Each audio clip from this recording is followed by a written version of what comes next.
26 نومبر کو اسلام آباد میں کس کی جیت ہوئی؟ ان واقعات سے سیکھنے کے لیے کیا کیا تھا؟ حامد میر کے جنگ میں شائع ہونے والے تازہ کالم میں انکشاف۔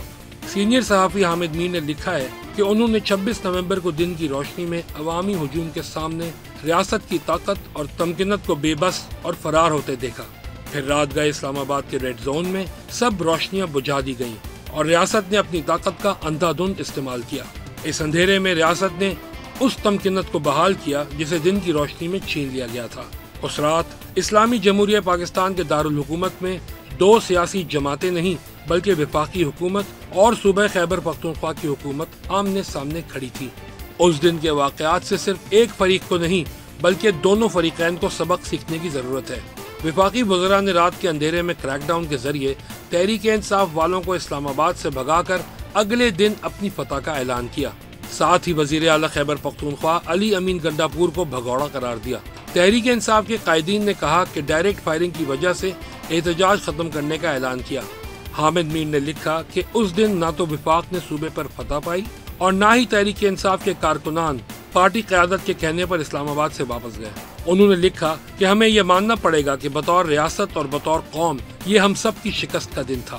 دن کی روشنی میں تمام ریاستی اداروں کی طاقت کو شکست ہوئی۔ رات کے اندھیرے میں تحریک انصاف کے کارکنوں کا جوش و جذبہ شکست کھا گیا کیونکہ پارٹی کی قیادت موقع سے فرار ہو گئی۔ تحریک انصاف کی نئی سیاسی رہنما بشرا بی بی نے بار بار کہا تھا کہ وہ ہر صورت ڈی چوک پہنچیں گی، اس وقت تک واپس نہیں جائیں گی جب تک عمران خان رہا نہیں ہوتے۔ علی امین گنڈاپور نے کہا تھا کہ ہم نے گھر والوں سے کہہ دیا ہے کہ ہم عمران خان کے بغیر اسلام آباد سے واپس نہیں آئیں گے، اگر ہم واپس نہ آئیں تو ہمارے جنازے پڑھ لینا۔ حامد میر نے لکھا کہ یہ تو ماننا پڑے گا کہ بشرا بی بی اور علی امین گنڈاپور کا قافلہ تمام رکاوٹیں توڑتا ہوا اسلام آباد کے ریڈ زون کے قریب پہنچ گیا۔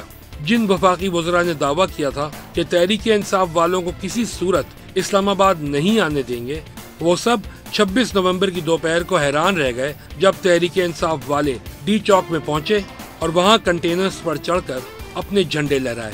تحریک انصاف کے کچھ رہنما ڈی چوک جانے کی مخالفت کر رہے تھے کیونکہ ان کے خیال میں مذاکرات کے ذریعے عمران خان کو رہا کرانا آسان ہو گیا تھا۔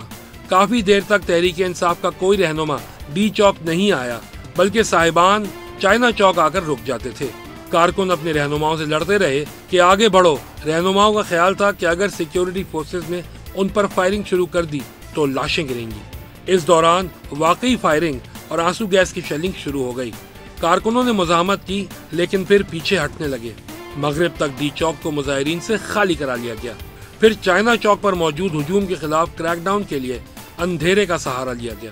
حامد میر نے آنسو گیس کے دھوئیں اور گولیوں کی تڑتڑاہٹ میں مظاہرین اور سیکیورٹی فورسز کے درمیان گھوم کر بہت سے سوالات کے جواب تلاش کیے۔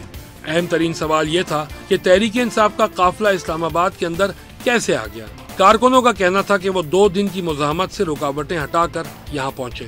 پولیس، رینجرز اور ایف سی والوں کا کہنا تھا کہ ہم نے شہر کے داخلی راستوں پر زیادہ مزاحمت اس لیے نہیں کی کیونکہ ہجوم بہت بڑا تھا، اس میں عورتیں بھی شامل تھیں اور ہم اپنے ہی پاکستانیوں کی لاشیں نہیں گرانا چاہتے تھے۔ ایک اہم بات یہ پتہ چلی کہ اسلام آباد کے تمام راستے 23 نومبر کو بند کر دیے گئے تھے۔ سندھ، پنجاب اور آزاد کشمیر پولیس کے علاوہ رینجرز اور ایف سی کو بھی اسلام آباد بلا لیا گیا تھا۔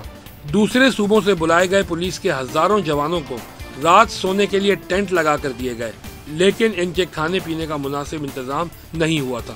2 دن تک انہوں نے اپنی جیب سے کھایا پیا۔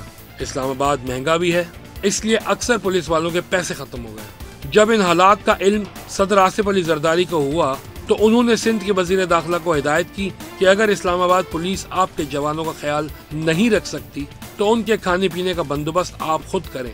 26 نومبر نے تمام ریاستی اداروں کی کمزوریوں کو بے نقاب کر دیا۔ اسلام آباد ہائی کورٹ کا حکم تحریک انصاف کا احتجاج نہیں روک سکا۔ میڈیا پر ریاست کا کنٹرول تحریک انصاف کے بیانیے کو شکست نہیں دے سکا۔ ٹی وی چینلز اور اخبارات کی ساکھ بری طرح مجروح ہو چکی ہے۔ 8 فروری کے انتخابات کے بعد وجود میں آنے والی وفاقی حکومت عوامی حمایت سے محروم ہے۔ تحریک انصاف بظاہر ایک پاپولر جماعت نظر آتی ہے لیکن اس جماعت کے کارکن عمران خان کے سوا کسی دوسرے رہنما پر اعتماد نہیں کرتے۔ 26 نومبر کے بعد اس جماعت کے وہ سب قائدین کارکنوں کی نظروں میں مشکوک ہیں جو گرفتار نہیں ہوئے۔ کیا خیبر پختونخوا میں گورنر راج اور تحریک انصاف پر پابندی کسی مسئلے کا حل ہے؟ حامد میر نے لکھا کہ انہیں خدشہ ہے کہ تحریک انصاف کے مایوس کارکنوں کی ایک بڑی تعداد واپس جا کر ریاست دشمن عسکریت پسندوں کے ہاتھ میں کھلونا بن سکتی ہے۔ جب بھی سیاسی جماعتوں اور جمہوری ادارے کمزور ہوتے ہیں تو شدت پسند اور مسلح گروہ مضبوط ہو جاتے ہیں۔ 26 نومبر کا سبق یہ ہے کہ 8 فروری کو جو بندوبست کیا گیا وہ ناکام ہو چکا ہے۔ حامد میر نے مشورہ دیا کہ سب پاکستان کے آئین کی طرف واپس آ جائیں۔ آئین کی خلاف ورزی اندھیروں کو جنم دیتی ہے اور اندھیروں کی جیت پر فتح کے جشن منانا بے وقوفی ہے۔